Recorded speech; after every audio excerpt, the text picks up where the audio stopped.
Hi friends, मैं आकांक्षा शर्मा जी की with आकांक्षा में आपका स्वागत कर रही हूँ। फ्रेंड्स, आज हम पढ़ने वाले हैं सुपरवाइज़र, महिला सुपरवाइज़र का प्रैक्टिस सेट और ये है सेट नंबर 22। इसके पहले 21 सेट करा चुकी हूँ। सारे के सारे बहुत इंपॉर्टेंट है, बहुत ही अच्छे एडवांस लेवल के प्रश्न हैं, तो सारे इन प्रश्नों को अच्छे से कर लीजिएगा। ये एग्ज़ाम में बहुत ज़्यादा हेल्पफुल होने वाले हैं। दिसंबर लास्ट और जनवरी में एग्ज़ाम हो सकता है आप लोगों का। ऐसी खबरें आ रही हैं कि ईएसपी के पास रूल बुक जा चुकी है और नोटिफिकेशन कल परसों कभी भी जारी हो सकता है। तो चलिए स्टार्ट करते हैं। न्यू है चैनल पर तो चैनल को सब्सक्राइब कीजिएगा। वीडियो अच्छा लगे तो लाइक ज़रूर कीजिएगा।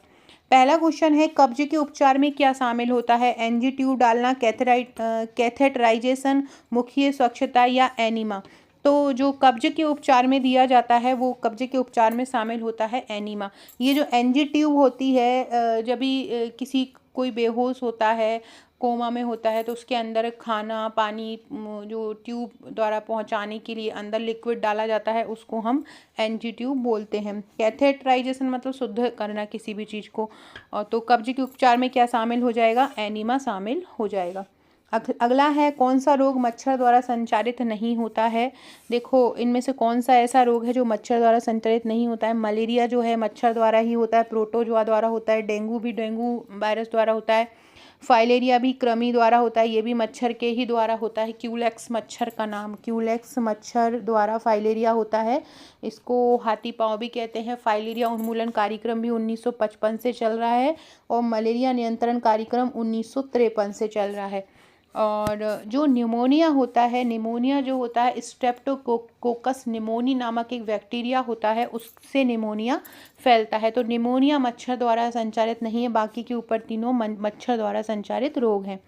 अगला है, डॉग बाइट के केस में तुरंत प्रदान किया जाने वाला फर्स्ट एड ट्रीटमेंट क्या है? मतलब अगर कुत्ते ने काट लिया है तो सबसे पहले क्या करना चाहिए? तो सबसे पहले जिस जगह पर कुत्ते ने काटा है उसको साबुन और पानी से धो लेना चाहिए, जिससे कि कोई जर्म्स अगर उसके अंदर पहुंच गए हों तो वो बिल्कुल एकदम से क्लीन हो जाएंगे। तो यदि कुत्ते ने काट लिया हो तो साबुन और पानी से धो लेना चाहिए, याद रखिएगा। अगला है, रोटा वायरस वैक्सीन किस मार्ग से दी जाती है? आईडी जिसको इंट्राडर्मल बोलते हैं, एससी जिसको सब क्यूटेनियस बोलते हैं, आईएम जिसको इंट्रामस्कुलर बोलते हैं और ओरली जिसको मौखिक बोलते हैं। तो ये जो रोटा वायरस की जो वैक्सीन होती है वो ओरली दी जाती है। रोटा वायरस जो है वो मच्छरों को प्रभावित करता है, सॉरी बच्चों को प्रभावित करता है, छोटे बच्चों को प्रभावित करता है और इसके कारण लूज मोशन हो जाते हैं। रोटा वायरस मेन लक्षण होता है कि इससे क्या होता है, लूज मोशन हो जाते हैं बच्चों को। आमतौर पर जनरली हर बच्चे में ये समस्या देखी जाती है। तो इसकी रोटा वायरस की 5 बूंद दी जाती है। जैसे कि पोलियो की 2 बूंद दी जाती हैं, ऐसे ही रोटा वायरस की 5 बूंद दी जाती हैं। और रोटा वायरस 6, 10 और 14 सप्ताह में रोटा वायरस की वैक्सीन बच्चे को दी जाती है, याद रखिएगा। अगला क्वेश्चन है, सीपीआर के दौरान कार्डियक कंप्रेशन तथा कृत्रिम ब्रीथिंग का अनुपात क्या होता है? सीडीआर मैंने आपको कल भी बताया था। जो सीडीआर होता है, जब किसी व्यक्ति की सांस एकदम से रुक जाती है तो उसको कृत्रिम रूप से जो सांस प्रदान की जाना उसको बोलते हैं कार्डियोपल्मोनरी रिसस्टेशन, उसको बोला जाता है कार्डियोपल्मोनरी रिसस्टेशन। किसी व्यक्ति की सांस या दिल की धड़कन अगर रुक जाती है तो एक आपातकालीन जीवन रक्षक प्रक्रिया है कि कहीं की मतलब व्यक्ति जिंदा है लेकिन उसकी सांस एकदम से आ नहीं पा रही है, तो ये सीपीआर उसको दिया जाता है और इसे हर कोई व्यक्ति ही कर सकता है। और इससे बचने की, अगर सीपीआर देने से बचने की क्षमता जो होती है व्यक्ति की बढ़ जाती है। जैसे किसी को अचानक से दिल का दौरा पड़ गया है या बिजली का झटका लग गया है तो सीपीआर दिया जाता है। इसमें जो कार्डियक कंप्रेशन है, मतलब संकुचन, हृदय का संकुचन और जो हम कृत्रिम सांस दे रहे हैं उसका जो अनुपात है वो कितना होना चाहिए? वो 30:2 होना चाहिए। कितना होना चाहिए? 30:2 होना चाहिए। कार्डियक कंप्रेशन और कृत्रिम ब्रीथिंग का अनुपात कितना होना चाहिए? 30:2। फ्रेंड, जितने भी क्वेश्चन करा रही हूँ जल्दी जल्दी इसलिए करा रही हूँ कि आपका ये जल्दी जल्दी निपट जाए, क्योंकि एग्ज़ाम आने वाला है। सारे ही क्वेश्चन बहुत एडवांस लेवल के हैं। अब हम डेली प्रैक्टिस सेट भी करेंगे और जो इम्पॉर्टेंट फैक्ट है वो भी करेंगे। सुपर हिट 50, सुपर हिट 40, इस प्रकार के टॉपिक वाइज हम क्वेश्चन करेंगे। जितना ज़्यादा आप एमसीक्यू लगाओगे उतना ज़्यादा ही आपके लिए अच्छा रहेगा। अगर आपने हमारा ऑनलाइन कोर्स नहीं लिया है तो अब भी तुरंत आप हमारा ऑनलाइन कोर्स ज्वाइन कर लीजिए 6260190944 पर व्हाट्सएप करके। बहुत शानदार तरीके से अब आपको रोज़ जो हो हमारे चैनल पर रोज़ टेस्ट होते हैं, रोज़ हम टॉपिक देते हैं, ट्रिक वाइज याद कराते हैं और रोज़ रात को उसका टेस्ट होता है और दिन में 4 बजे होता है। जैसे जैसे एग्ज़ाम करीब आएगा हम बहुत शानदार तैयारी कराते हैं। हमारा कोई ऐसा स्पेशल नहीं रहता कि एक दिन में एक ही आपको ये वीडियो कराना है। हम कितना भी टॉपिक आपको करा सकते हैं, कितने भी टॉपिक एक साथ करा सकते हैं, वो भी ट्रिक द्वारा याद करा सकते हैं। टारगेट रहता है। तो जो लोग ने भी अभी तक ज्वाइन नहीं किया है और करना चाहते हैं हमारा ऑनलाइन ग्रुप ज्वाइन कर लीजिए। सुपरवाइज़र अब जो है अगले 5 साल फिर नहीं आनी है। जितना आप अगर आपने एक कोर्स अलग से ले भी लिया है तो भी आप हमारा कोर्स ज्वाइन करेंगे तो आप में एक अलग ही ऊर्जा का संचार होगा, क्योंकि हम ऐसे ऐसे टॉपिक करा रहे हैं, ऐसे ऐसे क्वेश्चन करा रहे हैं। सबसे पहली बात, हर छोटे से छोटे क्वेश्चन टॉपिक भी है ना तो हम उसके भी MCQ कराते हैं। जैसे कि हमने परसों हमारे ग्रुप में एड्स पढ़ाया था तो एड्स के भी हमने करीब 60-70 क्वेश्चन करवा दिए थे।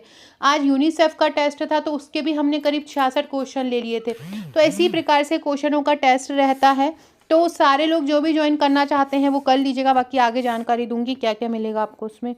अगला है हेपेटाइटिस बी की 0 खुराक कब लगाई जाती है। हेपेटाइटिस बी को यकृत शोथ भी बोला जाता है। यकृत की बीमारी होती है ये, और इसकी 4 खुराक टोटल की दी जाती है। और पहली खुराक जो दी थी हेपेटाइटिस 0 नाम से दी जाती है, और ये बिल्कुल जन्म जब बच्चे का होता है तुरंत इसको दे दिया जाता है, तो इसलिए इसको जीरो बोलते हैं। 0 खुराक जैसे OPV 0, ये जो 0 नाम से होती है, मतलब 0 मतलब उसकी जब वो बिल्कुल तुरंत जन्म लेता है तब ही उसको दे दी जाती है, इसलिए इसको 0 बोलते हैं। याद रखिएगा। हेपेटाइटिस बी की खुराक कब दी जाती है। जन्म के समय। हेपेटाइटिस बी वायरस के द्वारा होने वाली बीमारी है और हेपेटाइटिस बी यकृत को प्रभावित करता है। अगला है उपकरणों को प्रभावी तरीके से स्टरलाइजेशन हेतु ऑटोक्लेव में तापमान कितना होता है। देखो स्टरलाइजेशन मतलब होता है कि किसी भी पदार्थ को, कोई बर्तन है, अब जैसे कि हॉस्पिटल में आपने देखा होगा डॉक्टर यूज़ करते हैं, ट्रे वगैरह यूज़ करते हैं, उसमें क्या होता है, उसमें जर्म्स रह जाते हैं क्योंकि वो यूज़ कर रहे हैं, डॉक्टर की कॉटन वगैरह उसमें रख रहे हैं वापस से, तो वो जर्म्स हो जाते हैं। तो उसको सही करने के लिए, शुद्ध करने के लिए वो ऑटोक्लेव को कितने तापमान पर रखते हैं, तो 121 डिग्री सेल्सियस तापमान पर रखा जाता है उसको। और यह बोल सकते हैं अगर ये पूछ लिया जाए कि कितने डिग्री फ़ारेनहाइट पर रखा जाता है, तो 251 डिग्री फ़ारेनहाइट पर रखा जाता है, 51 डिग्री फ़ारेनहाइट पर, और 121 डिग्री सेल्सियस तापमान पर रखा जाता है। अगला क्वेश्चन है, अमेरिकन हार्ट एसोसिएशन के अनुसार CPR के दौरान दी जाने वाली प्रक्रियाओं का क्या क्रम है। इसमें से कौन सी है जो CPR के दौरान जो प्रक्रिया दी जाती है उसको क्या बोलते हैं। Airway, breathing compression. एयरवे का मतलब होता है वायुपथ, वायु द्वारा देना। एयरवे, ब्रीथिंग मतलब सांस लेना, और कंप्रेशन मतलब होता है संकुचन।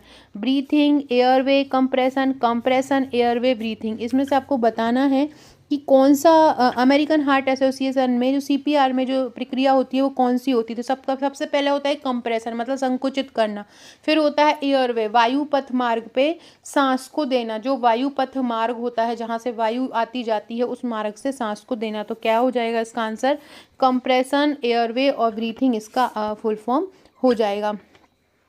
अगला क्वेश्चन है, ARI का फुल फॉर्म क्या है। तीव्र श्वसनीय संक्रमण, मूत्रमार्गीय संक्रमण, संक्रामक बीमारी या असंक्रामक बीमारी। तो ARI को बोलते हैं एक्यूट रेस्पिरेटरी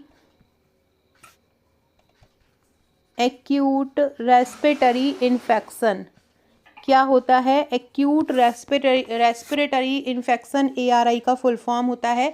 इसको एक्यूट को हम तीव्र भी बोलते हैं, तो तीव्र श्वसनीय संक्रमण इसको बोला जाता है। एक्यूट को क्या बोलते हैं, तीव्र बोलते हैं, और रेस्पिरेटरी को श्वसनीय बोलते हैं, और इन्फेक्शन को बोलेंगे संक्रमण। तो ARI का फुल फॉर्म क्या हो जाएगा, एक्यूट रेस्पिरेटरी इन्फेक्शन या तीव्र श्वसनीय संक्रमण इसका फुल फॉर्म हो जाएगा। अगला क्वेश्चन है, एक सामान्य वयस्क में श्वेत रक्त कणिकाओं की संख्या कितनी होती है। तो एक श्वेत रक्त कणिका हम इनको WBC या वाइट ब्लड सेल्स बोलते हैं, और इनको ल्यूकोसाइट भी बोला जाता है, और इनकी संख्या कितनी होती है एक सामान्य वयस्क में, 4000 से 11000 माइक्रोलीटर माइक्रोलीटर 4000 से 11000। Very very very important question. सारे लोग बहुत अच्छे से इस फैक्ट को याद कर लेना कि सामान्य वयस्क में रक्त कणिकाओं की संख्या कितनी होती है। तो 4000 से 11000 माइक्रोलीटर होती है एक सामान्य वयस्क में श्वेत रक्त कणिकाओं की संख्या।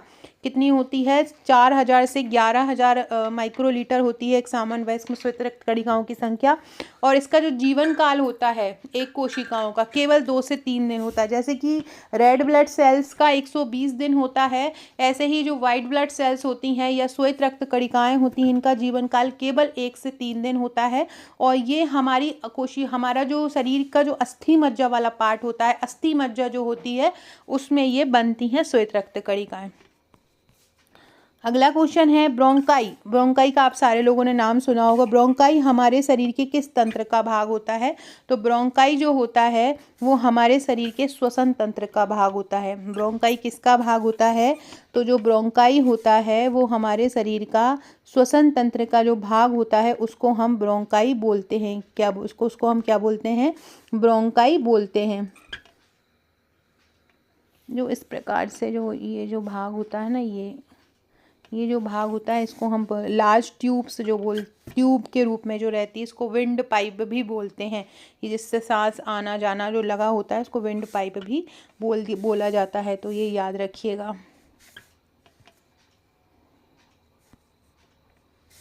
अगला क्वेश्चन है फ्रेंड्स, ये मेरा व्हाट्सअप नंबर है। अगर आपने आपका नंबर मेरे पास सेव नहीं कराया है तो सेव करा दीजिएगा। बहुत सारे इंपॉर्टेंट फैक्ट स्टेटस के द्वारा भी आपको याद होते रहेंगे। इस नंबर पर हाय लिखकर मुझे बोल दीजिएगा सेव इट, तो मैं आपका नंबर सेव कर लूँगी। बाकी अगर आपको हमारा ऑनलाइन पैकेज लेना है या हमारे नोट्स मंगवाना है तो भी आप मुझे इस नंबर पर ही व्हाट्सअप कर सकते हो। एक और बात बहुत ज़रूरी, आकांक्षा 1957 मेरी इंस्टाग्राम ID है। मैं बिल्कुल ये नहीं कहूँगी आप डायरेक्ट फॉलो कीजिए, आप केवल आकांक्षा 1957 पर एक बार ही जाइए। आपको लगेगा कि हाँ यहाँ हमारे क्वेश्चन मिल सकते हैं, यहाँ बहुत अच्छे अच्छे क्वेश्चन हैं सुपरवाइज़र के लिए, MPPSC के लिए निःशुल्क मिलेंगे बहुत अच्छे अच्छे एडवांस लेवल के क्वेश्चन, तो आप उसको फॉलो कर लीजिएगा। अदरवाइज़ अगर आपको नहीं लगता है तो आप फॉलो मत कीजिएगा, बट एक बार जाके ज़रूर देखिएगा। निःशुल्क आपको ये क्वेश्चन तैयार होंगे, पढ़ने में बहुत अच्छा लगेगा और तैयारी भी होते रहेंगे, रिविज़न भी कर पाएंगे आप यहाँ से। तो सारे लोग आकांक्षा 1957 पे जाके फॉलो कर लीजिएगा। कमेंट बॉक्स में भी मैं इसकी लिंक भेज दूंगी, तो आप वहाँ से भी इसको फॉलो कर सकते हैं। अगला है ब्रेडीपीनिया। बहुत ही अच्छा क्वेश्चन है। ब्रेडीपीनिया क्या होती है? तो ब्रेडीपीनिया होती है जो व्यक्ति की श्वसन दर जब होती है वो सामान्य से जब कम हो जाती है, सामान्य श्वसन दर से व्यक्ति की जो सामान्य श्वसन दर है, व्यक्ति की सामान्य श्वसन दर से जब कम हो जाती है उसकी श्वसन दर, तो वो क्या कहलाती है? तो उसको हम ब्रेडीपीनिया बोलते हैं। ये जो 10 बीट्स पर प्रति मिनट से अगर व्यक्ति की श्वसन कम हो जाती है तो उसको बोलते हैं ब्रेडीपीनिया। बहुत इंपॉर्टेंट क्वेश्चन है, इसको याद रखिएगा। श्वसन ब्रेडीपीनिया क्या हो जाएगा? नॉर्मली एक वयस्क की सामान्य श्वसन दर जो होती है 12 से 20 जो सांस आती है प्रति मिनट में, लेकिन अब जब ये 10 से भी कम हो जाती है, जो रेट होती है, जो श्वसन रेट होती है या सांस लेने की दर होती है, तो 10 से भी कम हो जाती है तो वो ब्रेडीपीनिया कहलाता है। तो ब्रेडीपीनिया क्या हो जाएगा? व्यक्ति की श्वसन दर का सामान्य से कम होना ब्रेडीपीनिया कहलाएगा। अगला है निम्नलिखित में से कौन सा कॉन्ट्रिसेप्टिव मेथड अंडोत्सर्ग को रोकता है? मतलब अंड को उत्सर्जित होने से रोकेगा, तो ये होता है हार्मोनल जो मेथड होती है वो अंडोत्सर्ग को रोकता है। अंडोत्सर्ग को प्रेरित भी कौन करता है? ल्यूटिनाइजिंग हार्मोन करता है, और इसको रोकने के काम में अगर ये नहीं निकलेगा, है ना, तो ये जो गर्भावस्था नहीं होगी, अंडा नहीं निकलेगा, तो मेन काम कौन कर रहा है? हार्मोन ही कर रहे हैं, तो इसलिए इसका आंसर हार्मोन हो जाएगा। अगला है हेपेटाइटिस मुख्य रूप से किस अंग को प्रभावित करता है? भी मैंने ऊपर ही बताया था, हेपेटाइटिस का नाम ही यकृत शोथ, और ये किसको प्रभावित करता है? यकृत या लीवर को प्रभावित करता है। अगला है ECG का उपयोग मुख्य रूप से किस अंग की बीमारियों के निदान के लिए किया जाता है? ECG का उपयोग हृदय संबंधित बीमारियों के निदान के लिए किया जाता है। अगला है किडनी ट्रे का उपयोग क्या होता है? किडनी ट्रे क्या होती है? तो जो व्यर्थ सामग्री होती है उसको एकत्रित करने के लिए किडनी ट्रे का उपयोग करते हैं। किस लिए करते हैं? व्यर्थ सामग्री को एकत्रित करने के लिए करते हैं। अगला है सिजोफ्रेनिया क्या होती है? तो सिजोफ्रेनिया एक मानसिक बीमारी होती है। अगला है एनएनआर का मतलब क्या हो, एनआरआर का मतलब क्या होता है? तो नेट रिप्रोडक्शन रेट इसका फुल फॉर्म होता है। क्या होता है? नेट रिप्रोडक्शन रेट इसका फुल फॉर्म होता है। मतलब जो भी प्रजनन की कुल प्रजनन दर को हम एनआरआर बोलते हैं। वर्तमान में भारत की 2 है और मध्य प्रदेश की भी 2 है। इसको कम करने का लक्ष्य स्वास्थ्य नीति में 2.1 थी, जिसको कम करने का लक्ष्य स्वास्थ्य नीति में रखा था, और स्वास्थ्य नीति में लक्ष्य रखा था 2 करना है प्रजनन दर को। तो नेट रिप्रोडक्शन रेट क्या होता है? एनएनआर को बोलते हैं। अगला है हेलुसिनेशन के बारे में क्या कथन सही है? हेलुसिनेशन क्या होता है? जनरली हेलुसिनेशन वो होता है कि कोई व्यक्ति हैवी नहीं है और हमें उसका एक आभास होना, किसी वस्तु का, कोई वस्तु हमारे आसपास हैवी नहीं है, फिर भी हमें ये लग रहा है कि कोई वस्तु हमारे आसपास है। मतलब उस चीज़ का आभास होना, या कोई आपके पास था पहले, कोई चीज़ आपके पास थी लेकिन अभी नहीं है, उसको हम क्या बोलते हैं? उसको हम हेलुसिनेशन बोलते हैं। तो क्या होगा? किसी वस्तु की अनुपस्थिति में भी उसके होने का आभास होना। अगला है एनाल्जेसिक जो ड्रग्स होते हैं, एनाल्जेसिक ड्रग वो क्या करते हैं? तो ये दर्द कम करते हैं। आप जनरली दर्द की दवाई खाते हैं तो है ना, तो वो दर्द की डिस्परिन खाते हैं, है ना, कॉम्बीफ्लैम खाते हैं दर्द के लिए। तो ये जो दवाइयाँ होती हैं ये क्या होती हैं? इनको एनाल्जेसिक ड्रग्स बोलते हैं। ये दर्द को कम कर देते हैं। अगला है बीडी का क्या अर्थ है? कल वो जो मैंने प्रैक्टिस सेट 21 करवाया था उसमें मैंने ओडी का बताया था आपको। ओडी का मतलब होता है वंस अ डे, मतलब दिन में एक बार। यहाँ पे बीडी का मतलब होता है ट्वाइस अ डे, मतलब दिन में 2 बार। इसका मतलब क्या होगा? बीडी का क्या होगा? 2 बार। पिछला वीडियो नहीं देखा है, पूरी प्लेलिस्ट चले जाइएगा, हमारे यूट्यूब चैनल पर जाइएगा जीके विद आकांक्षा के। वहाँ प्रैक्टिस सेट सुपरवाइजर के लिए ही मैंने करीब 4 से 5 कोर्स बना रखे। एक हमारी ए सीरीज़ चल रही है जिसमें 50 वीडियो हो चुके हैं, 50 की 50 ही बहुत इंपॉर्टेंट है। कहीं कुछ पढ़ोगे भी नहीं है, ये वीडियो ही वीडियो देख लोगे ना तो भी सिलेक्शन हो जाएगा। इसके अलावा जो प्रैक्टिस सेट हैं, प्रैक्टिस सेट का ये 22वां भाग है। 21 प्रैक्टिस सेट करा चुकी हूँ। इसके अलावा योजनाओं के करीब 9 भाग करा चुकी हूँ। थ्योरी पर्टिकुलर पूरी योजनाओं को थ्योरी वाइज समझा चुकी हूँ। तो योजनाओं भी करवा रही। इसके अलावा हमारा एक प्रैक्टिस सेट प्रश्न बैंक चल रहा है। 11,000 एक प्रश्न बैंक का, वो भी, उसके भी 8 या 9 पार्ट हो चुके हैं। तो ये सारे अगर नहीं देखे हैं तो देख लीजिएगा, बहुत ही इंपॉर्टेंट हैं और एग्ज़ाम में आपको बहुत हेल्प करेंगे। तो क्या हो जाएगा? वीडी का दिन में 2 बार। अगला है कौन सी थेरेपी कुष्ठ रोगी के उपचार में ली जाती है? देखो, बीसीजी तो टीबी के व्यक्ति के लिए ली जाती है। एआरटी को एंटी रेट्रोवायरल थेरेपी कहते हैं, जो कि एड्स में की जाती है, एड्स में दी जाती है। फोटोथेरेपी मतलब प्रकाशीय किरणों द्वारा किसी की जांच करना होता है। मल्टी ड्रग जो थेरेपी है वो कुष्ठ रोग के लिए की जाती है। एमडीटी का फुल फॉर्म होता है मल्टी ड्रग थेरेपी। कुष्ठ रोग जो होता है माइकोबैक्टीरियम लेप्री के कारण होता है कुष्ठ रोग, और उसी में ये एमडीटी थेरेपी दी जाती है। अगला क्वेश्चन है आईएम इंजेक्शन कितने डिग्री के कोण पर लगाया जाता है? तो जो आईएम का जो कोण होता है वो 90 डिग्री पर लगाया जाता है। आईएम इंजेक्शन इंट्रामस्कुलर इंजेक्शन होता है जो कि पेशी पर लगाया जाता है, और ये कितने डिग्री पर लगाया जाता है? 90 डिग्री पर ये लगाया जाता है। फ्रेंड्स, ये एमपीपीएससी प्रीलिम्स का बैच है। अगर आप एमपीपीएससी प्रीलिम्स की भी तैयारी कर रहे हैं तो आप हमारा प्रीलिम्स का ये बैच ज्वाइन कर सकते हो। 15 तारीख से इसमें तैयारी स्टार्ट होगी। बहुत ही शानदार ट्रिक पीडीएफ द्वारा ये जो पूरा सिलेबस इसका कवर कराया जाएगा। जो भी ज्वाइन करना चाहता है वो मुझे व्हाट्सअप कर सकते हैं। इसमें 3 ग्रुप में देंगे, एक तैयारी का, एक पीडीएफ का, एक टेस्ट का। शुरू के 100 लोगों को इसका चार्ज 999 है, उसके बाद ये 1999 हो जाएगा। जो भी करना चाहते हैं, करंट अफेयर का तड़का मिलेगा, राष्ट्रीय अंतर्राष्ट्रीय करंट अफेयर एमसीक्यू मिलेंगे, 7500 प्लस एमसीक्यू की पीडीएफ मिलेगी। तो जो भी करना चाहते हैं आज ही अपना रजिस्ट्रेशन कराएं। अगला है इंसुलिन का कार्य क्या होता है? इंसुलिन क्या काम करता है?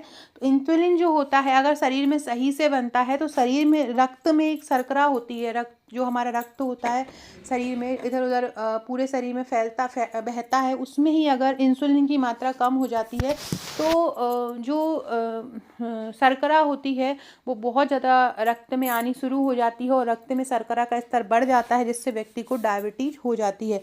तो इंसुलिन क्या करता है? इंसुलिन रक्त में शर्करा को इंसुलिन क्या करता है? रक्त में शर्करा को कम करता है। और वहीं इंसुलिन की अगर कमी हो जाती है तो क्या होता है, रक्त में शर्करा बढ़ जाता है। तो इसका आंसर क्या होगा, इंसुलिन काम क्या करता है, रक्त की शर्करा को कम करता है। पेंक्रियाज ग्लैंड से ये सीक्रेट होता है। अगला है एंजाइना पेक्टोरिस नामक बीमारी का मुख्य लक्षण क्या है। तो यदि एंजाइना टाइप से कुछ भी होता है तो उसको सीने में दर्द माना जाता है। नॉर्मली बोलते हैं एसिडिटी के कारण या कोई भी और समस्या के कारण ये इस प्रकार का एंजाइना देखने को मिलता है। तो एंजाइना पेक्टोरिस नामक बीमारी का मुख्य लक्षण क्या होता है, सीने में दर्द होता है। अगला है राष्ट्रीय एड्स नियंत्रण कार्यक्रम में कौन शामिल है। आईईसी की गतिविधियां भी हैं, एड्स के बारे में शिक्षा भी है, एड्स के बारे में वार्तालाप भी है। तो उपरोक्त सभी इसका आंसर सही हो जाएगा। अगला है कौन सा लक्षण विशेष तौर पर गर्भावस्था के द्वितीय ट्राइमेस्टर मतलब क्या होता है। द्वितीय ट्राइमेस्टर मतलब 3 से 6 महीने होता है। तीसरा सा जब छठवां महीना होता है तो उसको हम द्वितीय ट्राइमेस्टर बोलते हैं। ये क्या, इसमें कौन सा लक्षण दिखने को मिलता है। देखो लाइटनिंग तो सबसे जो तीसरा तिमाही होती है तब देखने को मिलती है, लाइटनिंग तो होगा नहीं। सर्विक्स का विस्तारन तो प्रसव के प्रथम चरण में होता है, जब सर्विक्स को 10 सेंटीमीटर तक विस्तार करना होता है। मासिक चक्र की जो अनुपस्थिति होती है वो पहले ही जो तिमाही उसमें ही दिख जाती है क्विकनिंग क्या होता है, जब भी माता को सबसे पहले अपने गर्भ की हलचल पता चलती है कि माता को लगता है कि अब बच्चे ने लात मारी है उसके पेट में, तो वो जो हलचल होती है उसको बोलते हैं क्विकनिंग करना। क्या बोलते हैं उसको, क्विकनिंग बोलना। तो ये कब होती है, द्वितीय ट्राइमेस्टर में होती है, 3 से 6वें महीने में ये होती है। अगला है देश की राष्ट्रीय जनसंख्या नीति के अनुसार 2000 में आई थी, लड़कियों की शादी की न्यूनतम उम्र क्या होती है। लड़कियों की शादी की न्यूनतम उम्र 18 वर्ष होती है। एक बाल विवाह निषेध अधिनियम आया था, है ना। एक आया था शारदा अधिनियम में लड़कियों की जो आयु थी वो 16 वर्ष कर दी थी। पहले इसकी आयु 14 वर्ष थी, जैसे बाद में 16 वर्ष बढ़ा दिया था, जो 1929 के बाद जब 1978 में इसका संशोधन हुआ था। राष्ट्रीय जनसंख्या नीति के अनुसार कितनी है, 18 वर्ष है। कौन सी अस्थि पेल्विस में पाई जाती है। पेल्विस मतलब क्या होता है, जो महिला का ये जो निचला हिस्सा जो होता है ये इस प्रकार से, जिसमें जो बम्प बोलते हैं ना, बम्प जो बोलते हैं, बच्चे का बम्प बनता है जहाँ पे, वो पेल्विस पार्ट होता है। उसमें कौन सी हड्डी पाई जाती है, उसमें इलियम पाई जाती है। कौन सी हड्डी पाई जाती है, इलियम पाई जाती है। याद रखना, वेरी इंपॉर्टेंट क्वेश्चन। ये वो क्वेश्चन है जो बहुत एडवांस लेवल के हैं और जो आपके एग्जाम में पूछे जाएंगे। तो कौन सी अस्थि पेल्विस में पाई जाती है, इलियम। कौन सी पाई जाती है, इलियम अस्थि जो होती है वो पेल्विस में पाई जाती है। कौन सी, इलियम अस्थि पाई जाती है।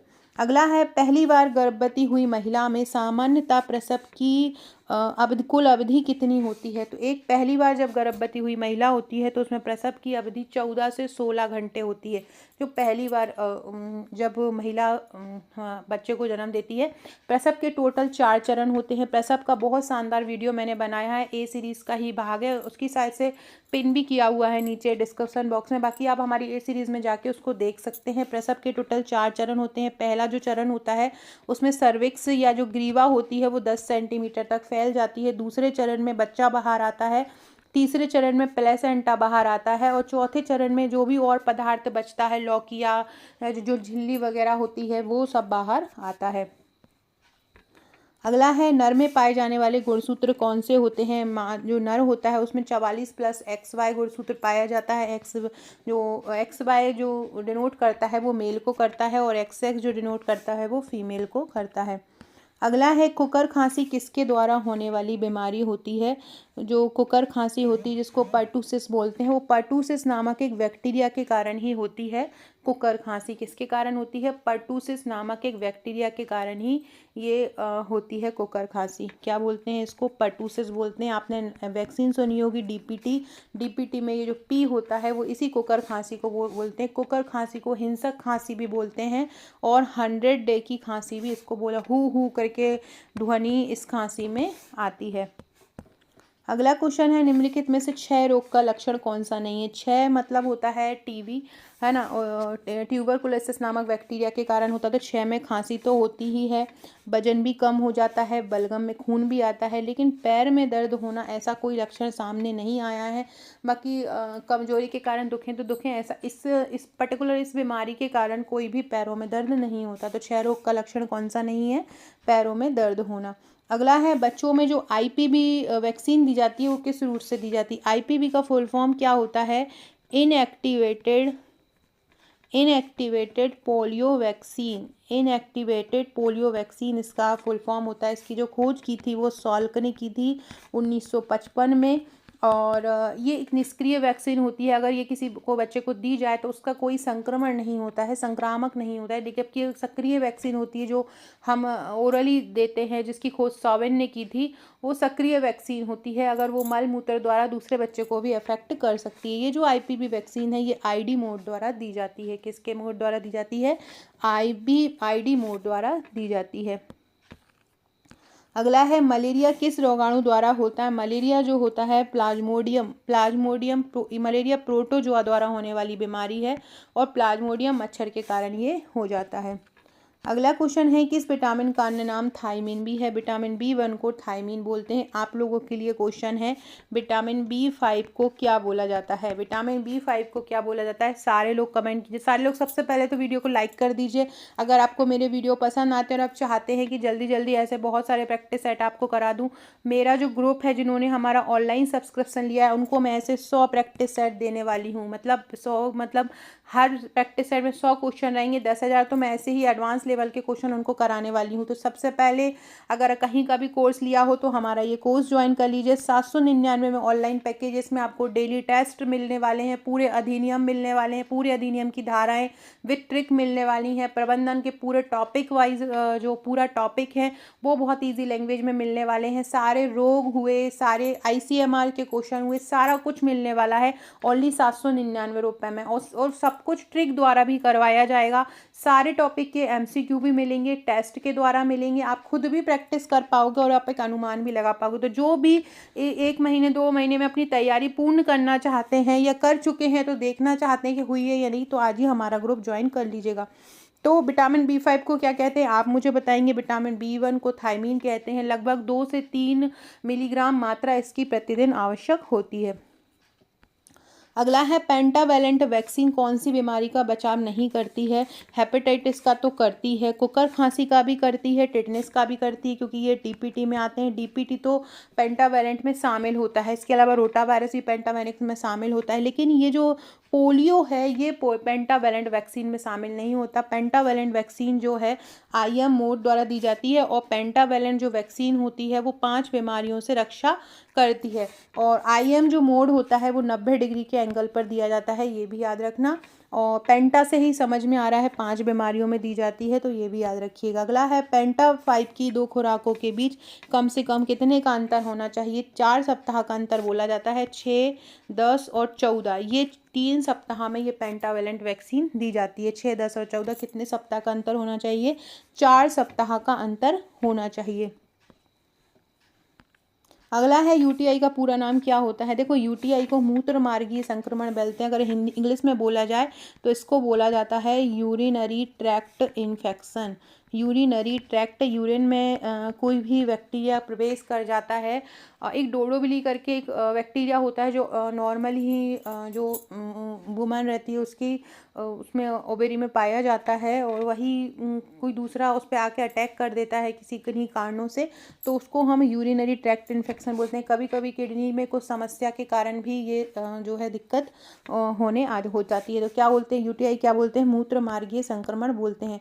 अगला है जेरिएट्रिक नर्सिंग का क्या अर्थ होता है? जेरिएट्रिक नर्सिंग का अर्थ होता है वृद्ध लोगों को प्रदान की जाने वाली नर्सिंग देखभाल। जेरिएट्रिक नर्सिंग का क्या अर्थ होता है? वृद्ध लोगों को प्रदान की जाने वाली नर्सिंग देखभाल। अगला है स्वैच्छिक परामर्श एवं जांच केंद्र का संबंध क्या है? तो स्वैच्छिक परामर्श मतलब जाके परामर्श लेना है, जांच करना है, ये सारा जो संबंध है वो राष्ट्रीय एड्स नियंत्रण कार्यक्रम से है। 1992 से इसके पहले चरण स्टार्ट हुआ है और अब तक इसके टोटल 5 चरण हो चुके हैं, और जो लास्ट चरण जो है चल रहा है वो 2021 से 2030 तक के लिए चल रहा है। 2021 से 2026 तक चल रहा है, जो 5वां चरण है। पांचवा चरण कब से कब तक है? 2021 से 2026 तक है। जो पहला चरण है वो 1992 से 1999 तक पहला चरण आया था, है ना। इसको NACP बोलते हैं, नेशनल एड्स कंट्रोल प्रोग्राम इसको बोला जाता है। टोटल इसके 5 चरण हो चुके हैं, 1992 से स्टार्ट हुए हैं और एड्स को उन्मूलित करने का लक्ष्य रखा है 2030 तक। ये भी आपको याद रखना है। 1 दिसंबर को एड्स दिवस मनाया जा रहा है। 1988 से एड्स दिवस को मनाना आरंभ किया है। अगला है, देश में नेशनल फैमिली हेल्थ एवं वेलफेयर कार्यक्रम कब आरंभ हुआ? 1952 में आरंभ हुआ। कब हुआ? 1952 में आरंभ हुआ। अगला है, MTP के बारे में कौन सा कथन असत्य है? तो MTP जो यह महिला के लिखित कंसेंट देने पर की जा सकती है, यह सरकारी अस्पतालों में की जाती है, यह पति के लिखित कंसेंट पर की जाती है, ये इसमें वाइफ के कंसेंट की आवश्यकता नहीं होती। इसमें ये पूछ रहे हैं कि इसका मतलब इनमें से कौन सा कथन गलत है। सबसे पहले इसका आपको ये पता होना चाहिए कि MTP का फुल फॉर्म क्या होता है। MTP मतलब होता है मेडिकल टर्मिनेशन ऑफ प्रेगनेंसी। तो मतलब कोई भी प्रॉब्लम है, अब बच्चे को गर्भपात होना है, कोई समस्या है, तो ये इसमें से कौन सा कथन असत्य होगा? तो पति के लिखित कंसेंट पर की जा सकती है, वाइफ की कंसेंट की आवश्यकता नहीं है, ये गलत है। पति पत्नी दोनों की आपसी सहमति से ही कभी कोई दिक्कत हो रही है बच्चे में, तो उसको अगर अबॉर्ट करना है, उसका अबॉर्शन होना है, बच्चे को गिराना है, तो ये पति पत्नी दोनों की मर्जी से ही होगा। 1971 से ये एक्ट आया है। अगला है, एक्टोपिक प्रेगनेंसी को किस प्रकार से परिभाषित करते हैं? एक्टोपिक प्रेगनेंसी क्या होती है? तो एक्टोपिक प्रेगनेंसी बोलते हैं जो यूटेरिन होती है उस यूटेरिन कैविटी के बाहर निषेचित अंड का आरोपण। जो यूटेराइन है, मतलब ये जो यूटेरस है उसकी कैविटी के बाहर बच्चे का निषेचन कराना, फैलोपियन ट्यूब में बच्चे का निषेचन कराना, इसको हम एक्टोपिक प्रेगनेंसी बोलते हैं। ये इस प्रकार के क्वेश्चन आपके एडवांस लेवल के क्वेश्चन में ही आएंगे और जो कि पूछे जाते हैं, तो इसलिए ये याद रखना। एक्टोपिक प्रेगनेंसी को और क्या करते हैं, इसमें निषेचित अंडे को गर्भाशय के बाहर प्रत्यारोपित करते हैं। ये फैलोपियन ट्यूब में होती है, लेकिन कभी गर्भाशय की ग्रीवा पेट के अन्य हिस्सों में होती है। नॉर्मली ये जानलेवा भी हो सकती है। अगर फैलोपियन ट्यूब में बच्चे को डाल रहे हैं, भ्रूण को डाल रहे हैं, वहीं पे करा रहे हो, फैलोपियन ट्यूब अगर फट जाती है तो महिला की जान के लिए खतरा होता है ना। तो इसके लिए इसको मना करने के लिए डॉक्टर भी मना करता है। अगला है, निम्नलिखित में से कौन गर्भाशय का लक्षण नहीं है?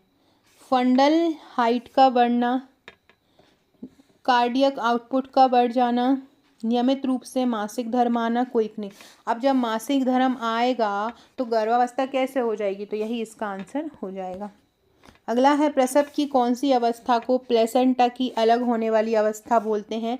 तो प्रसव की मैंने बताया था, प्रसव की पहली अवस्था में 10 सेंटीमीटर तक सर्विक्स या ग्रीवा फैलती है, द्वितीय अवस्था में बच्चा बाहर आता है और तीसरी अवस्था में प्लेसेंटा बाहर आता है, और जो चौथी अवस्था होती है उसमें लौकिया और भी जो भी अंदर रह जाता है माता के, वो बाहर आता है।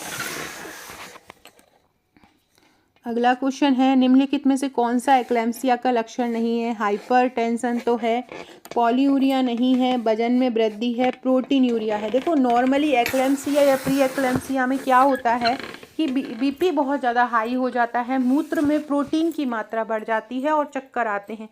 ये सारा एक्लेम्सिया का लक्षण है। पॉलीयूरिया एक्लेम्सिया के लक्षण में नहीं आता है। अगला क्वेश्चन है, भ्रूणावस्था में किस उम्र में भ्रूण का हृदय जो है धड़कना स्टार्ट कर देता है? तो 5 से 6 सप्ताह की उम्र में भ्रूण का हृदय धड़कना आरंभ कर देता है। कब कर देता है? 5 से 6 सप्ताह की उम्र में। गर्भवती महिलाओं में लगाए जाने वाले टीटी में 2 टीटी के टीकों के मध्य कम से कम कितना अंतराल होना चाहिए? तो 2 टीटी के टीकों के मध्य कम से कम 1 महीना या 4 सप्ताह का अंतर होना चाहिए। 2 TT1, आजकल TD का टीका लगता है, TD1 और TD2, ये 2 टीके लगते हैं, दोनों में 1 महीने का अंतर होना चाहिए। पहला जो टीका लगता है वो गर्भावस्था के पता लगते ही दे देना चाहिए, पहला टीका। इसके अलावा यदि कोई महिला है और जिसने जो प्रेग्नेंट है और उसने अब से पहले ही किसी बच्चे को जन्म दे दिया है, मतलब ये दूसरी बार गर्भवती है, तो उसको TD1 TD2 नहीं लगता, उसको बूस्टर टीका लगता है। लेकिन यदि एक बच्चे और दूसरे बच्चे के बीच अंतराल 3 साल से ज़्यादा है तो फिर दोनों ही टीके लगेंगे। अगला है, बहुत इंपॉर्टेंट है ये क्वेश्चन भी, बहुत ज़्यादा, मतलब ये किसी शिफ्ट में आएगा ही आएगा। निषेचन की प्रक्रिया जो फैलोपियन ट्यूब होती है उसके किस भाग में होती है? तो निषेचन की जो प्रक्रिया है वो एम्पुला में होती है। निषेचन की प्रक्रिया कहाँ पे होती है? निषेचन की प्रक्रिया जो है वो एम्पुला में होती है। कहाँ होती है? एम्पुला में निषेचन की प्रक्रिया होती है। अगला है, सेफ मेथड क्या होता है? सेफ मेथड किसको बोलते हैं? तो जो मेंस्ट्रुएशन एक साइकिल होता है, जो मासिक चक्र आता है, उसमें आने से पहले 1 सप्ताह पहले और आने के बाद 1 सप्ताह बाद, मतलब जो आपके पीरियड्स हुए हैं उसके ख़त्म होने के 1 सप्ताह बाद और उसके शुरू होने के 1 सप्ताह पहले तक यदि संभोग होता है तो बच्चा होने की चांसेस जो होते हैं वो कम होते हैं और वो सेफ मेथड होती है। अगला है, हार्मोनल आईयूडी का उदाहरण कौन से होते हैं? हार्मोनल आईयूडी जो होती है वो LNG-20 होता है। एक प्रैक्टिस सेट में मैंने इसके पूरा आपको कवर करवा दिया है, तो वो प्रैक्टिस सेट ज़रूर देख लीजिएगा। अगला है, फैलोपियन ट्यूब्स के संक्रमण को क्या बोलते हैं? तो जो फैलोपियन ट्यूब होता है उसके संक्रमण को बोलते हैं सल्पिनगिट्स। सल्पिनगिट्स इसके संक्रमण को बोलते हैं। सल्पिनगिट्स इसके संक्रमण को बोला जाता है फैलोपियन ट्यूब में यदि कोई संक्रमण हो जाता है तो। अगला है, मानव के दूध में, मानव दूध में पाया जाने, मानव दूध जो माता में पाया जाता है, शुरू का जो दूध होता है जो माता बच्चों को पिलाती है, उसमें एक एंटीबॉडी पाई जाती है, उसको बोलते हैं IgA। इसको बोलते हैं इम्यूनोग्लोबिन अल्फा एंटीबॉडी। कौन सी बोलते हैं? इम्यूनोग्लोबिन अल्फा एंटीबॉडी इसको बोलते हैं। अगला है, स्तनों में दूध के निर्माण में सहायक। देखो 2 क्वेश्चन इससे बनते, एक तो बोल रहा है निर्माण और एक हो रहा है कि निष्कासन। एक तो माता में दूध का निर्माण करता है और कौन सा हार्मोन उसको उस दूध को निकालने में मदद करता है? तो 2 हार्मोन होते हैं, एक तो होता है प्रोलैक्टिन और दूसरा होता है ऑक्सीटोसिन। जो प्रोलैक्टिन होता है वो क्या करता है? निर्माण करता है। जो प्रोलैक्टिन होता है वो निर्माण करता है और जो ऑक्सीटोसिन हार्मोन होता है उसको प्यार का, स्नेह का हार्मोन भी बोलते हैं। वो क्या करता है? उस दुग्ध को निकालने में मदद करता है, तो उसको ऑक्सीटोसिन बोलते हैं। दूध के निर्माण में सहायक हार्मोन को क्या बोलते हैं? प्रोलैक्टिन बोलते हैं।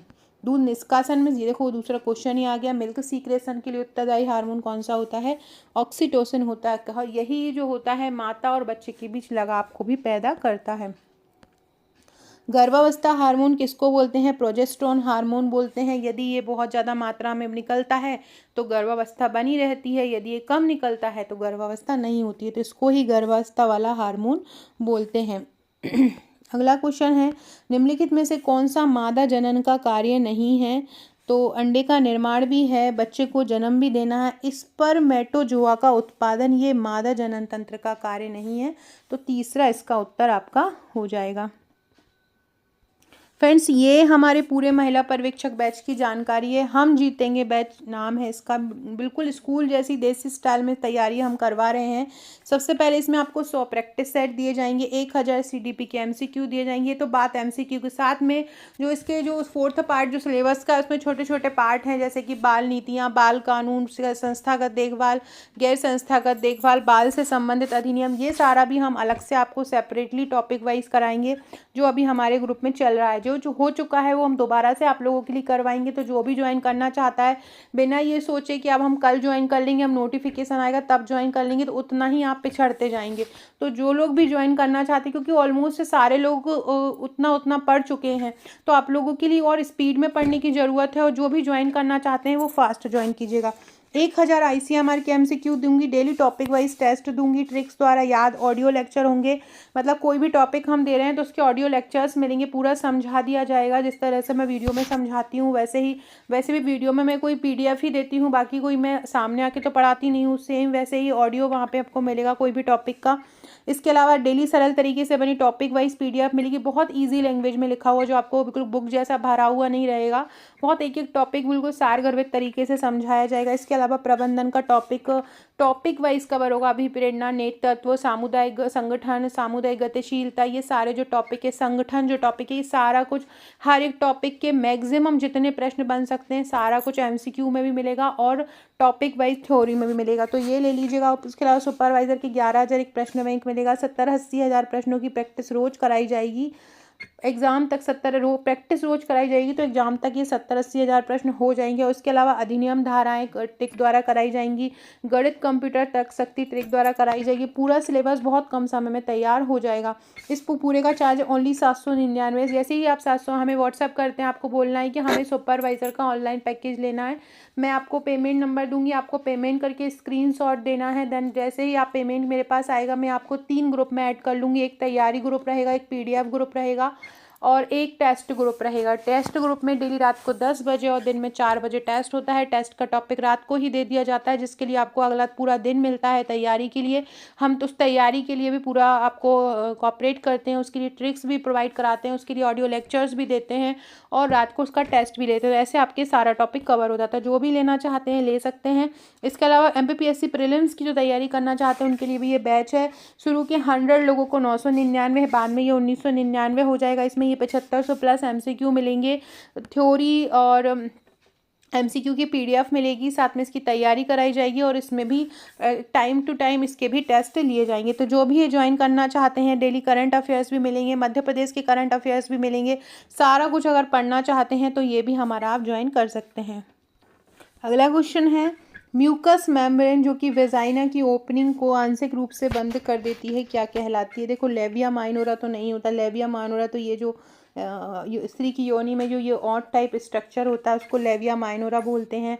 माइनोरा अंदर की जो चिपचिपी सतह होती है उसको लेविया माइनोरा बोलते हैं, जबकि जो लेविया मेजोरा है वो बाहर की सतह होती है जिस पर पतले पतले से महीन हेयर होते हैं, है ना। क्लाइटोरिस भी नहीं होता। क्लाइटोरिस तो क्या होती है, जैसे कि ये महिला की योनि, इसमें जो यहाँ पे जो छोटा सा छिद्र होता है उसको क्लाइटोरिस बोलते हैं। वेस्टिब्यूल भी नहीं होता। हाइमन जो होता है ये योनि के प्रवेश द्वार को आंशिक या पूरी तरह से ढकने वाली झिल्ली होती है। यह बल्वा का या भक का हिस्सा होती है। तो याद रखिएगा किसको हम हाइमन बोलते हैं, योनि के बाहरी प्रवेश द्वार को जो आंशिक या पूरी तरह से ढकती है उसको बोलते हैं हाइमन। आमतौर पर योनि द्वार के 0.8 इंच के अंदर मानी जाती है, 1 से 2 सेंटीमीटर के बीच मानी जाती है।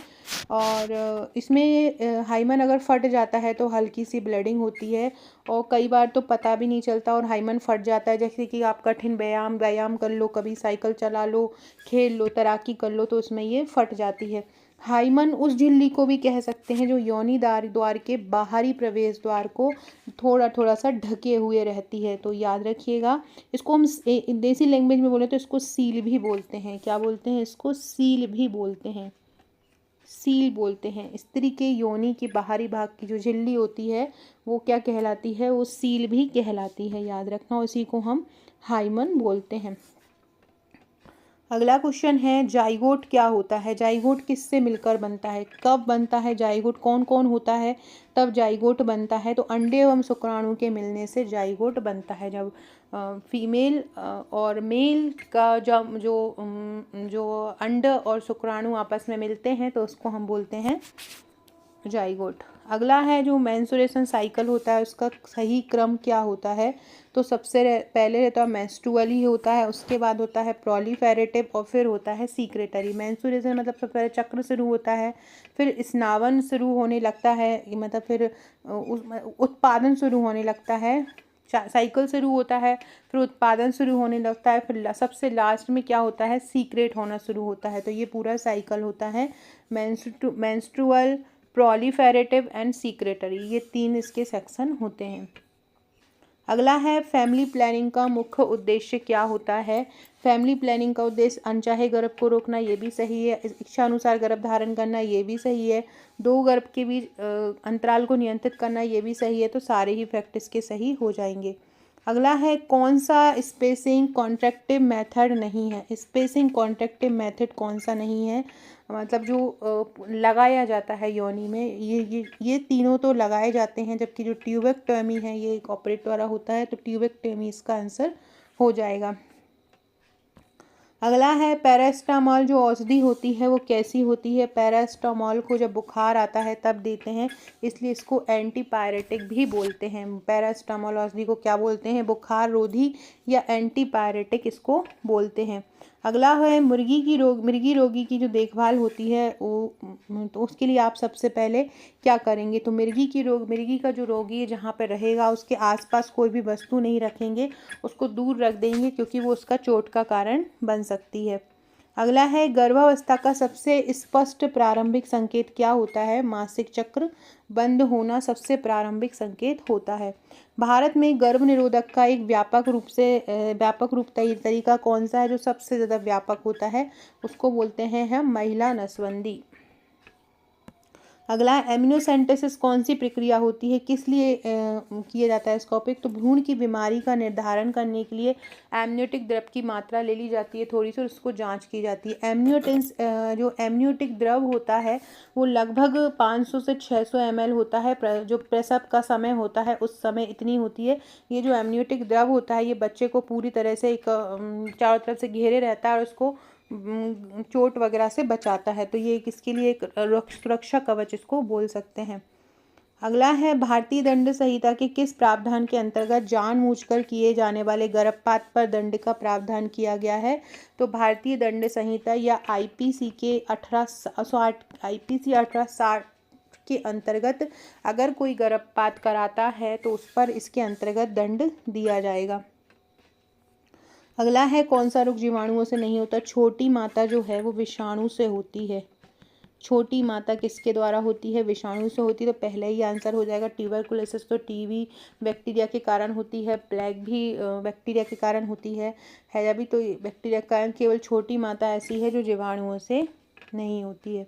टिटनेस रोग का कारण मनुष्य का कौन सा अंग प्रभावित होता है। टिटनेस में तंत्रिका तंत्र प्रभावित होता है। क्लॉस्ट्रीडियम टिटानी नामक बैक्टीरिया के कारण टिटनेस रोग हो जाता है, इसको लॉकजा रोग भी बोलते हैं। जबड़ा जो होता है एकदम से लॉक हो जाता है, खुलता नहीं है। मच्छरों को नष्ट करने के लिए किस मछली का प्रयोग किया जाता है, गम्बूसिया मछली का प्रयोग करते हैं। अगला है स्वाइन फ्लू एक रोग है, इसका मुख्य कारण क्या होता है। स्वाइन फ्लू का जो कारण होता है वो होता है H1N1 वायरस। क्या बोलते हैं, H1N1 वायरस स्वाइन फ्लू का कारण होता है। अगला है फुल फॉर्म आयुष का फुल फॉर्म क्या होता है। आयुष को भी बहुत ज़्यादा बढ़ाया जा रहा है, क्या होता है, आयुर्वेद, योगा, यूनानी, सिद्धा, होम्योपैथी एंड नेचुरोपैथी, ये इसका आंसर हो जाएगा। इसमें आयुर्वेद भी आ जाएगा, योगा भी आ जाएगा, यूनानी भी आ जाएगा, सिद्धा भी आ जाएगा, होम्योपैथी एंड नेचुरोपैथी सारा कुछ आ जाएगा। अगला क्वेश्चन है बाल विकास में किसका अध्ययन किया जाता है। बाल विकास किसका अध्ययन होता है, तो गर्भावस्था से किशोरावस्था तक का जो अध्ययन होता है वो बाल विकास में होता है। किस में होता है, बाल विकास में अध्ययन होता है। तो बाल विकास में गर्भावस्था से किशोरावस्था तक का अध्ययन किया जाता है। बाल विकास में किसका अध्ययन होता है, गर्भावस्था से किशोरावस्था तक अध्ययन होता है। अगला क्वेश्चन है लॉकजा बीमारी किसको बोला जाता है, तो लॉकजा जो बीमारी है वो टिटनेस को बोलते हैं। किसको बोलते हैं, टिटनेस। अभी मैंने ऊपर बताया था वो जो ये वूविंग कफ होता है, ये जो पर्टूसिस होती है जिसको मैंने बताया था काली खांसी जिसको बोलते हैं, उसको हुपिंग कफ भी बोलते हैं। हुपिंग कफ, हु करके ध्वनि आती है। गर्भाशय ग्रीवा की पूर्णता का मूल्यांकन किससे किया जाता है, बिशप स्कोर द्वारा किया जाता है। ये बिशप स्कोर क्या होता है, इससे ये पता लगा लेते हैं कि जो गर्भाशय ग्रीवा जो है बिल्कुल परिपक्व हो गई है, अब बच्चा जो है वो निकलने के लिए तैयार है। जो गर्भाशय की जो ग्रीवा है वो 10 सेंटीमीटर तक एक्सटेंड हो चुकी है, फैल चुकी है। 10 सेंटीमीटर तक फैलना चाहिए सर्विक्स को या गर्भाशय ग्रीवा को, तो ये स्कोर जो है वो इसी का ही आकलन करता है। बहुत इंपॉर्टेंट क्वेश्चन है ये। अगला है गर्भाशय की प्रथम तिमाही के दौरान कई महिलाएं मॉर्निंग सिकनेस फील करती हैं, उनको उल्टी आते हैं, दस्त लगते हैं, एकदम से जी मचलाता है, पेट भी खराब होता है। तो ये किसके प्रति अनुकूलन को दर्शाते हैं, कौन, क्या कारण होता है इसका, तो इसका कारण होता है जो HPCG हार्मोन होता है, ह्यूमन कोरियोनिक गोनाडोट्रोपिक हार्मोन, जो कि प्लेसेंटा द्वारा सीक्रेट होता है। इस हार्मोन के अधिक सीक्रेट होने के कारण ही मॉर्निंग सिकनेस जैसी स्थिति आती है। ये औरत का जी मचलाता है और उसे घबराहट होती है। मोतियाबिंद में आँख का कौन सा भाग सबसे ज़्यादा प्रभावित होता है? तो मोतियाबिंद अगर हो जाता है तो आँख का जो लेंस होता है वो प्रभावित होता है। क्या होता है? आँखों का लेंस प्रभावित होता है। अगला है गर्भावस्था के दौरान धूम्रपान से क्या हो सकता है? तो IUGR या LBW मतलब इससे बच्चा की जो ग्रोथ कम हो सकती है, कम वजन का हो सकता है, गर्भपात भी हो सकता है, नवजात में विकृति होने की संभावना भी होती है। तो मतलब ये सारे ही कारण इसके उत्तर हो जाएंगे। अगला है पारिवारिक हिस्ट्री प्रसव पूर्व जांच का एक महत्वपूर्ण घटक है। क्यों? क्योंकि ये पता लगाती है कि यदि किसी मतलब कोई ऐसा कारण तो नहीं है कि कोई आनुवंशिक बीमारी तो नहीं है जो बच्चे को प्रभावित कर सके। तो इसके लिए ये जांच जो की जाती है आर्थिक स्थिति का नहीं, पोषण का नहीं, क्या पता लगाने के लिए की जाती है? आनुवंशिक बीमारी का पता लगाने के लिए की जाती है। अगला है प्रसव के प्रारंभ होने के साथ एक रक्त मिश्रित सर्वाइकल श्लेष्मा जो है वो क्या कहलाती है? मतलब सर्वाइकल जो होती है एकदम रक्त से ग्रसित हो जाती है, उसको क्या बोलते हैं? इसको बोलते हैं हम प्राइप्सो मतलब मेन जो है अब बच्चा आने वाला होता है उसका प्रारंभिक वो दृश्य होता है। तो प्रसव के प्रारंभ होने के साथ रक्त मिश्रित सर्वाइकल श्लेष्मा क्या कहलाती है? कहलाती है। अगला है AAA कार्यकर्ताओं में आशा और आंगनवाड़ी कार्यकर्ता के अलावा कौन सा और तीसरा सदस्य होता है? तो वो होती है ANM। क्या होती हैं? ANM होती हैं। जन्म के समय 2.5 किलो वजन से कम बच्चे को क्या बोलते हैं? LBW बोलते हैं। अगला है प्रसव पूर्व जांच में क्या शामिल होता है? हीमोग्लोबिन की जांच, मूत्र जांच, वजन जांचना, उपरोक्त सभी इसके आंसर हो जाएंगे। अगला है समुदाय के दौरे में ANM वेक्टर जनित रोग की रोकथाम के लिए क्या सुझाव देती है? तो बोलती है खराब पड़े सामान में पानी के भराव को रोकें, बिल्कुल सही बोलती है। कीटनाशकों का छिड़काव, ये भी बोलती है। पूरी बाह के कपड़े पहने और मच्छरदानी का प्रयोग करें, ये भी बोलते हैं। तो उपरोक्त सभी इसका आंसर हो जाएगा। अगला है विटामिन B12 जो है उसका पूरा नाम क्या होता है? तो विटामिन B12 का पूरा नाम होता है साइनोकोबालमिन। विटामिन B12 का पूरा नाम क्या होता है? साइनोकोबालमिन विटामिन B12 का पूरा नाम होता है। अगला है एक्टोपिक प्रेगनेंसी क्या होती है? मैंने ऊपर बताया था गर्भाशय के बाहर निषेचित अंडाणु का आरोपित होना एक्टोपिक प्रेगनेंसी कहलाता है। अगला है गर्भावस्था के दौरान यदि बुखार आ जाता है तो कौन सी जांच करवानी चाहिए? न मूत्र, न रक्त शर्करा, न हीमोग्लोबिन, मलेरिया की जांच करा लेना चाहिए। फ्रेंड मुझे लग रहा है ये वाला जो आंसर है ना, ये मलेरिया की जांच नहीं, कोई कौन सी जांच नहीं करवाना होना चाहिए, क्योंकि मूत्र की जांच भी करवाते ही हैं, रक्त शर्करा की जांच भी कराते हैं कि कहीं शर्करा का स्तर तो नहीं बढ़ रहा है रक्त में, हीमोग्लोबिन भी कराएंगे कहीं खून की कमी तो नहीं हो रही। तो ये तीनों जाँच तो होंगी ही, मलेरिया की जाँच नहीं होगी। ऐसे एकदम से बुखार आने पर मलेरिया कैसे पता चलेंगे कि मलेरिया ही है? तो मलेरिया की क्यों करेंगे? तो बाकी के 3 टेस्ट करेंगे। क्वेश्चन ऐसा होना चाहिए कौन सी जाँच नहीं कराना चाहिए ना, तो ये सही कर लीजिएगा। अगला है सिरजबात किस में सहायता करता है? सिरजबात जो होता है वो घाव के भरने में सहायता करता है। सिरजबात क्या करता है? तो सिरज जो बात होता है वो घाव के भरने में सहायता करता है। किस में सहायता करता है? घाव के भरने में सहायता करता है। याद रखिए गर्म पानी का स्नान होता है, इसमें आप अपने गुदा और जननांग क्षेत्र को भिगोते हैं। यह एक थेरेपी होती है जिसपे गुदा में कोई विदर हो जाता है, बवासीर हो जाती है या सर्जरी के बाद रिकवरी होनी है, तो उन सब में ये सिरजबात सहायता करता है। आप अपने बाथ टब में बैठ सकते हैं या फिर टॉयलेट पर फिट होने वाले प्लास्टिक किट का प्रयोग करके बैठ सकते हैं, है ना। इसको टॉयलेट से जोड़ सकते हैं और एक आरामदायक स्थिति में बैठकर आप 2 या 3 बार 10 से 15 मिनट के लिए ये बाथ ले सकते हैं। गर्म पानी का स्नान इसको बोलते हैं, जो आपके गुदा में आराम देता है और घाव को भी रिलैक्स देता है। गर्म पानी में स्नान बोलते हैं सिरजबात को देसी लैंग्वेज में। अगला है 2 से 3 वर्ष के बच्चों के पैरों में गड्ढेदार अगर सूजन होती है तो वो क्या बताती है, तो उसका मतलब होता है वो कुपोषण है। एक क्वासी बीमारी होती है, उसमें क्या होता है कि अडीमा हो जाता है। अडीमा हो जाता है जिससे बच्चे का चेहरा एकदम मून फेस जैसा गोलाकार हो जाता है, तो लगता है चांद जैसा फेस। तो ये जो कुपोषण के अंतर्गत आता है क्वासी और मरासमस, ये मैंने आपको डिस्क्रिप्शन बॉक्स में इसकी लिंक दी है। कुपोषण मैंने बहुत अच्छे से समझाया है। कुपोषण के जितने वर्गीकरण है, वाटरलू हुआ, गोमेज वर्गीकरण हुआ, वेलकम वर्गीकरण हुआ, सारे समझाए हैं। इसके अलावा IUMC स्केल पर कुपोषण कैसे नापते हैं ये भी बताया है। बहुत ईजी लैंग्वेज में समझा है, आपको समझ में आ जाएगा। आप डिस्क्रिप्शन बॉक्स में देख लीजिएगा। नहीं, अगर आपको नहीं मिले तो A14 कुपोषण GK पे तकांशा डाल दीजिएगा सर्च में, तो भी आ जाएगा। बहुत शानदार वीडियो है और पूरा कुपोषण आपको समझ में आ जाएगा। अगला है नवजात शिशु के लिए कोलेस्ट्रम क्यों महत्वपूर्ण है। कोलेस्ट्रम माता का दूध होता है जो शुरू के 3 दिन तक आता है। इसमें IgA एंटीबॉडी होती है, प्रोटीन, कार्बोहाइड्रेट, सारा ही बहुत कुछ होता है जो बच्चे के लिए एक मतलब एक सारा कुछ पूरे जीवन के लिए प्रदान करता है। तो प्रतिरक्षा मजबूत भी करता है, स्वस्थ भी रखता है, मानसिक विकास, सभी के लिए ये कोलेस्ट्रम आवश्यक होता है। शरीर का कौन सा भाग उदरीय एवं वक्षीय गुहा को अलग करता है, तो डायफ्राम जो होता है उदरीय एवं वक्षीय गुहा को अलग करता है। अगला है मानव में ऐसी कौन सी प्रक्रिया है जो कभी समाप्त नहीं होती है। ऐसी कौन सी प्रक्रिया है मानव में जो कभी समाप्त नहीं होती है। अगर हम बात करें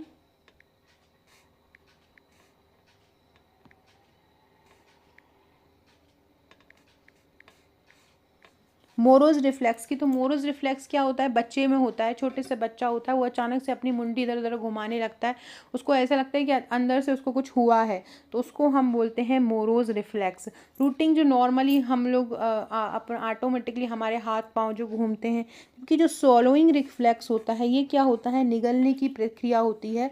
श्वसन पथ में विदेशी पदार्थों को जाने से रोकने में मदद करती है ये स्वॉलोइंग रिफ्लेक्स।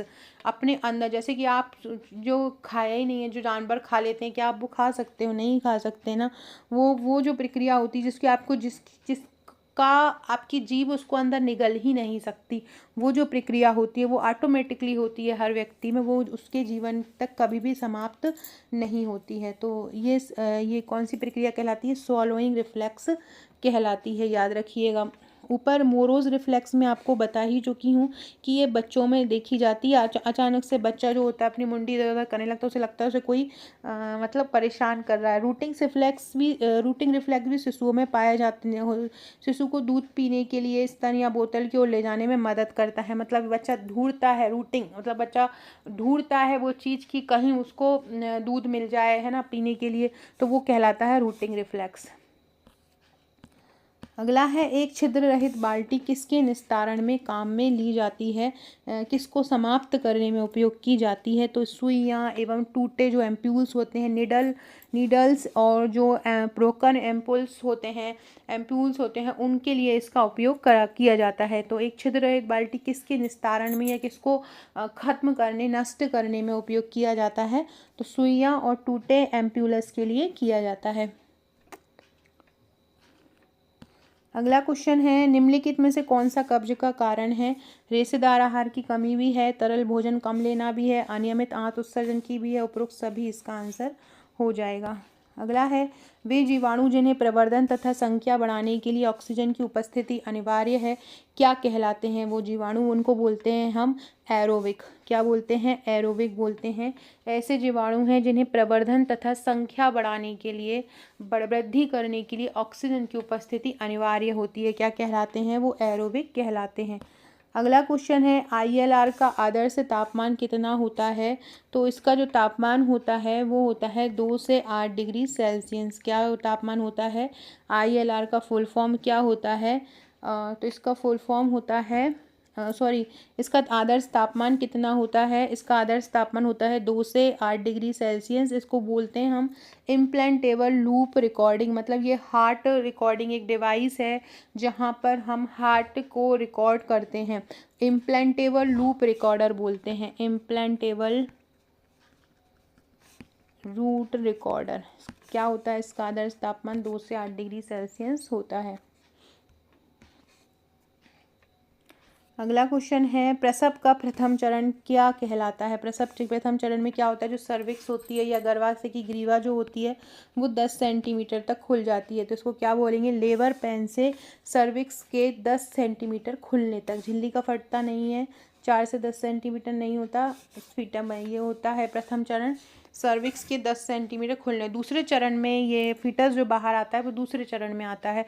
तीसरे चरण में प्लेसेंटा बाहर आता है और पहले चरण में सर्विक्स जो होती है वो 10 सेंटीमीटर तक खुल जाती है। सो फ्रेंड्स, ये थे 100 क्वेश्चन पूरे हो गए हैं, तो सारे आपने देख लिए। एक बार और अच्छे से देख लीजिएगा। इसकी PDF हमारा जो पेड ग्रुप है उसमें पहुंचा दूंगी, तो कल इसका टेस्ट दे दीजिएगा, तो ये सारे क्वेश्चन अच्छे से तैयार हो जाएंगे।